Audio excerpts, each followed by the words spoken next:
Bonjour. Benjamin Constant, écrit politique, tome 2. Avril 1814, les sénateurs proclamèrent la déchéance de Napoléon et adoptent un projet de constitution. Benjamin Constant devient le maître d'école de la liberté. Le théoricien de la monarchie constitutionnelle, Louis XVIII. Le roi est supérieur aux diversités d'opinions, n'ayant d'autres intérêts que le maintien de l'ordre et de la liberté. Prérogative de la royauté. Benjamin Constant admirait l'Angleterre où les pouvoirs sont séparés, un pouvoir royal neutre, des ministres responsables, deux chambres, ces rouages constitutionnels sont des moyens en vue du gouvernement de la nation par elle-même. La justice doit être indépendante, les sentences des juges dictées par leur intime conviction. Les électeurs doivent être propriétaires pour leur indépendance. 1816-1820, restauration libérale.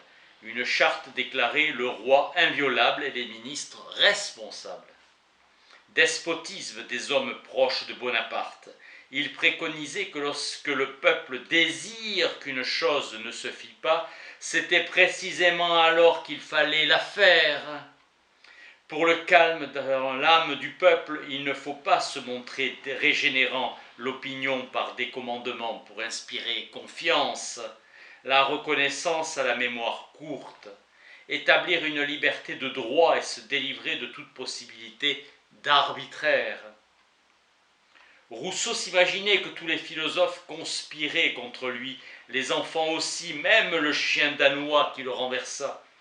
Benjamin Constant souhaite la liberté de la presse.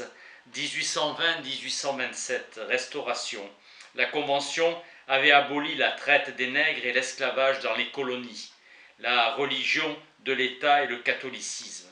Chacun professe sa religion avec une égale liberté et obtient pour son culte une égale protection, liberté. Les blessures faites à la fortune des peuples peuvent se cicatriser. Les blessures faites à l'humanité sont d'éternelles sources de malheur et de troubles. Le calme convient à la dignité. On doit l'obéissance au pouvoir. Charles X se résigna à choisir un ministère, sinon dans la majorité, du moins dans le centre droit libéral. En 1829, un nouveau cabinet fut constitué avec aux affaires étrangères Polignac. À la fin de sa vie, Benjamin Constant était épuisé et contemplait avec étonnement sa vie. Une fosse est là qui attend l'homme laborieux comme l'oisif, la gloire comme l'obscurité, et qui se referme sans s'inquiéter de ce qu'elle recouvre. À ses obsèques, un historien socialiste déclara « Pour accompagner au séjour suprême la dépouille mortelle d'un homme qui avait bien mérité du libéralisme, toute la ville fut debout. » Service protestant. Des étudiants voulurent l'amener au Panthéon, mais il faudra attendre pour le faire qu'une loi en préparation soit votée. Nous ne sommes que des hommes. Sauf son enterrement, il aura tout manqué. L'Académie française, le Panthéon et son livre de la religion qui sera peu lu et mal lu, et surtout sa vocation qui était de fonder en France un régime parlementaire. La cause étant son ralliement en 1815 à l'Empire. Bonaparte le fit en 1815 conseiller d'État. Selon Spinoza, le Christ a communiqué avec Dieu d'esprit à la différence de Moïse, qui parlait avec Dieu face à face, comme un homme avec son compagnon. Selon Maistre et Bonald, le Christ n'a rien fait de plus que de proclamer valable pour tous les peuples la loi de Moïse. Il est venu confirmer une sorte de code de droit divin positif, et non donner par sa vie l'exemple de la soumission à Dieu et à l'amour pour l'homme. La crucifixion vient s'insérer dans une métaphysique de l'expiation commune à tous les peuples. L'idée directrice de Benjamin Constant est que le sentiment religieux naît du besoin que l'homme éprouve de se mettre en communication avec les puissances invisibles. La forme naît du besoin de rendre réguliers et permanents les moyens de communication qu'il croit avoir découverts. Mais les hommes ne sont pas d'accord sur ce moyen de communication. L'unité n'a pas de partisans plus fervents, mestres.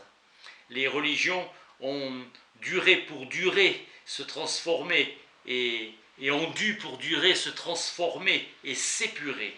Le principe d'ordre et d'union est dans la volonté de vérité et de justice que la charité commande de supposer présente en chaque homme.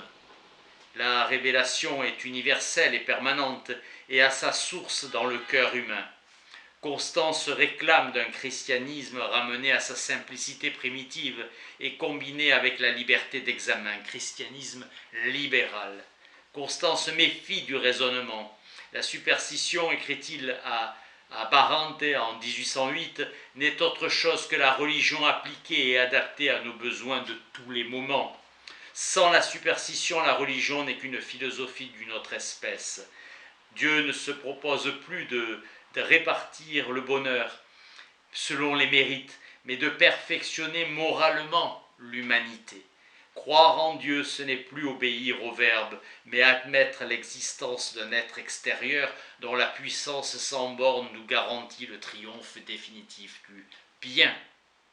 Seul un peuple religieux peut être libre. La liberté ne peut s'établir que par le désintéressement. Un peuple est libre parce qu'il croit en Dieu. En achevant son livre de la religion, Benjamin Constant écrit « Je travaille pour laisser quelque chose après moi. Après, que restera-t-il?